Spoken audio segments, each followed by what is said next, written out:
नमस्कार। मैं राजा भारत की आत्मा हूं। मुझसे ही आपके देश का नाम पड़ा भारत।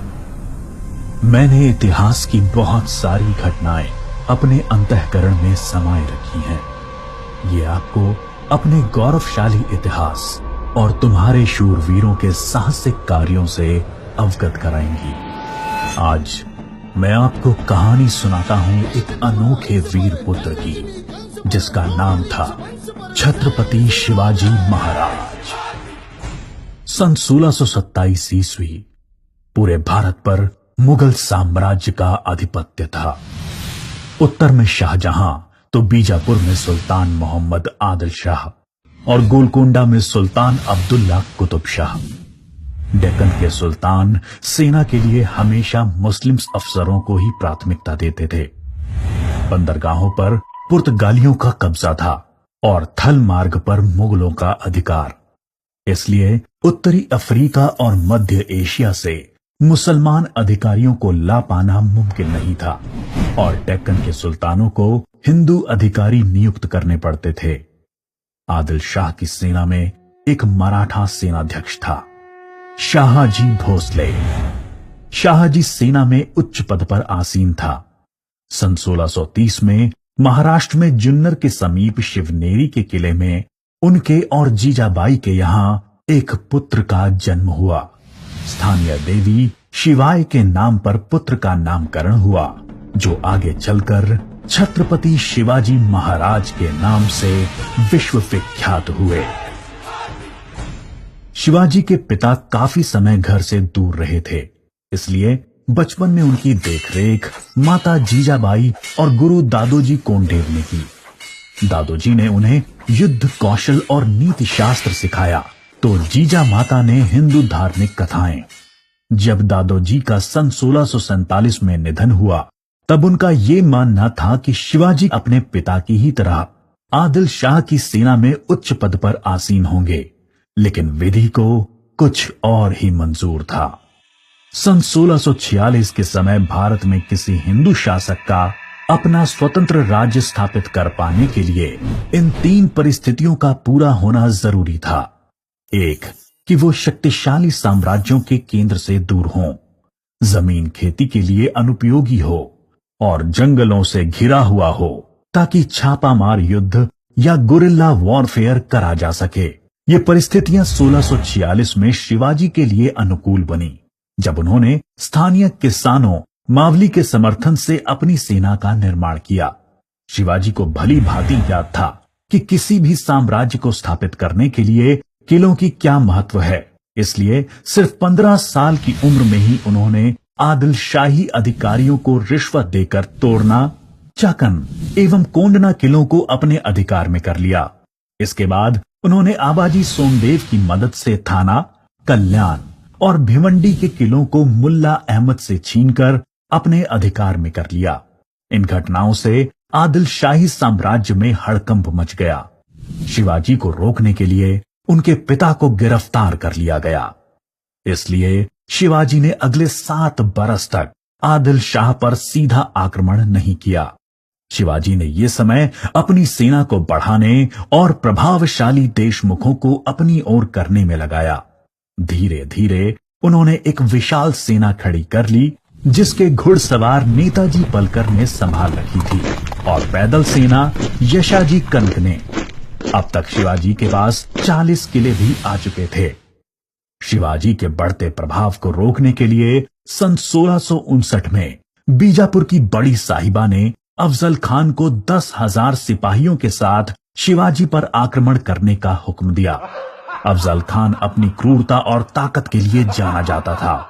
उसने शिवाजी को खुले युद्ध करने के लिए उकसाने के लक्ष्य से बहुत सारे मंदिरों को तोड़ डाला और कई बेगुनाह नागरिकों का कत्ल कर डाला।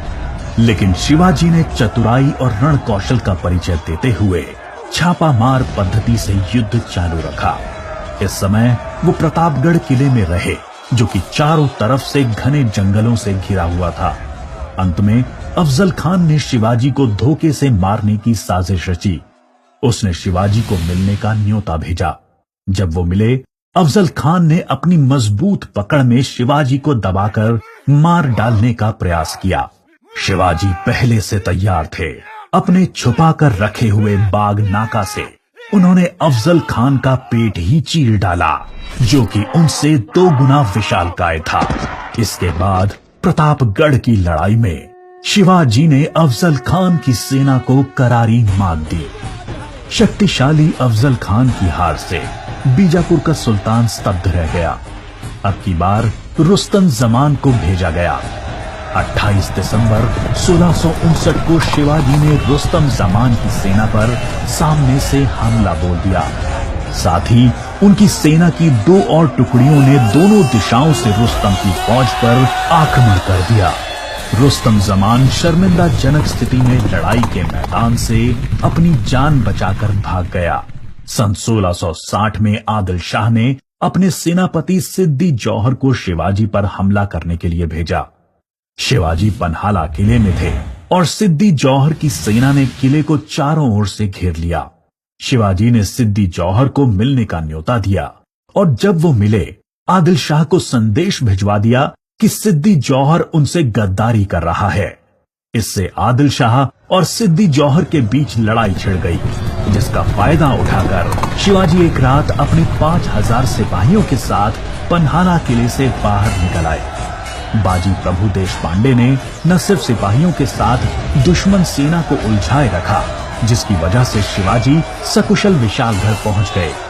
इस लड़ाई में बाजी प्रभु देशपांडे को अपने प्राणों से हाथ धोना पड़ा। उनको महाराष्ट्र के इतिहास में एक महान योद्धा माना जाता है। इसके बाद बीजापुर की बड़ी बेगम ने औरंगजेब से शिवाजी को पकड़ने के लिए विनती करी। उसने अपने मामा शाइस्ता खान को 1,50,000 सैनिकों के साथ शिवाजी से युद्ध करने भेजा। शाइस्ता खान ने अपनी विशाल सेना के बल पर पुणे पर कब्जा कर लिया और शिवाजी के निवास स्थान लाल महल पे अपना बसेरा डाल दिया। शिवाजी ने चालाकी से अपने 400 सिपाहियों के साथ शादी के बारातियों के वेश में पुणे में प्रवेश कर लिया। रात के समय उन्होंने सीधे शाइस्ता खान के ऊपर खतरनाक हमला बोला। खान ने खाकी से कूदकर अपनी जान बचा ली, पर शिवाजी की तलवार की वार से अपनी 3 उंगलियां गंवा बैठा। उंगली तो गई और इज्जत भी। फिर शिवाजी ने सन 1664 में मुगल व्यवसायी केंद्र सूरत पर आक्रमण करके उसको तहस नहस कर डाला। औरंगजेब आग बबूला होकर 60 वर्षीय राजपूत सेना नायक मिर्जा राजा जय सिंह को अपने 1.5 लाख सैनिकों के साथ शिवाजी से लड़ने के लिए भेजा। इस युद्ध में शिवाजी की हार हुई और उन्हें अपने 23 किले और 4 लाख की मुद्रा हर्जाने के रूप में देनी पड़ी। उन्हें अपने 9 वर्ष के पुत्र संभाजी के साथ आगरा जाना पड़ा। शिवाजी को नियंत्रित रखने के लिए पहले यह तय हुआ कि उन्हें मुगल दरबार में कोई पद दिया जाए, लेकिन औरंगजेब ने उसको बदलकर शिवाजी को घर में कैद करने का आदेश दे दिया। औरंगजेब नहीं जानता था कि यह गलती बहुत महंगी पड़ेगी। शिवाजी ने बीमारी का बहाना बनाया और अपने स्वास्थ्य को ठीक करने के आशीर्वाद के लिए साधु संतों और फकीरों को रोजाना मिठाई और उपहार भेजने की इच्छा जताई। एक दिन वो खुद श्रमिक के भेष में सामान के डब्बे में संभाजी को छुपाकर बाहर निकल आए। वो मथुरा, काशी, गया, पुरी के बाद गोलकोंडा और बीजापुर होते हुए रायगढ़ पहुंच गए। 1670 तक शिवाजी ने कई लड़ाइयां लड़ते हुए 4 महीनों के भीतर अपने राज्य का बड़ा हिस्सा मुगलों से स्वतंत्र करा लिया। सन 1671 से 1674 तक औरंगजेब ने भरसक प्रयास किया शिवाजी को अपने अधीन करने का, लेकिन वो बुरी तरह से असफल हुआ। उसने अपने उत्तम योद्धाओं जैसे दाऊद खान और मोहब्बत खान को शिवाजी से लड़ने भेजा, लेकिन सबको मुंह की खानी पड़ी। इसके साथ ही सन 1672 में अली आदिल शाह की मृत्यु हो गई और बीजापुर सल्तनत की स्थिति में चला गया। आखिर वो दिन आया जब गगा भट्ट ने 6 जून 1664 को पूरे उत्सवनुमा वातावरण में हिंदू परंपराओं के साथ शिवाजी का राज्याभिषेक किया। वो मराठा के राजा बने और कई सदियों के अंतराल के बाद हिंदू रीतियों, तिलक, जनेऊ और वेदों के उच्चारण के बीच किसी राजा का राज्याभिषेक संपन्न हुआ। शिवाजी की महानता सिर्फ उनकी बहादुरी और युद्ध कौशल में ही नहीं थी, वो एक योग्य प्रशासक भी थे। उन्होंने धर्म के आधार पर कभी किसी के साथ पक्षपात नहीं किया। उनके कई अधिकारी, यहाँ तक कि उनके व्यक्तिगत अंगरक्षकों में कुछ मुसलमान भी थे। उन्होंने कभी किसी भी नारी का निरादर नहीं किया। यहाँ तक कि युद्ध में हारे हुए दुश्मनों की स्त्रियों को भी सम्मान सहित वापस भेज देते थे। गुरिल्ला युद्ध, किलों का उपयोग और नवसेना का निर्माण भारत में पहली बार शिवाजी ने ही करा।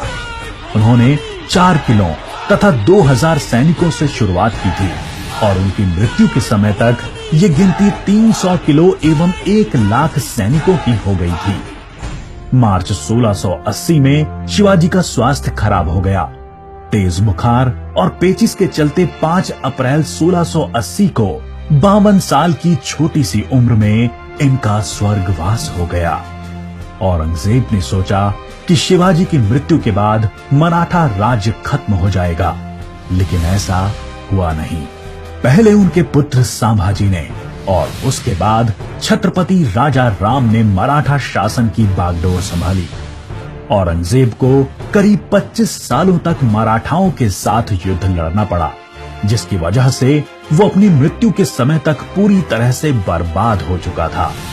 शिवाजी ने जो मराठा राज्य की नींव रखी, वो आगे चलकर कर्नाटक से लेकर अटॉक पाकिस्तान तक फैल गई। शिवाजी जैसे मनुष्य कभी मरते नहीं, लेकिन लोगों के हृदय में अपने महान कार्यों, साहस और बलिदानों की वजह से हमेशा अमर रहते हैं।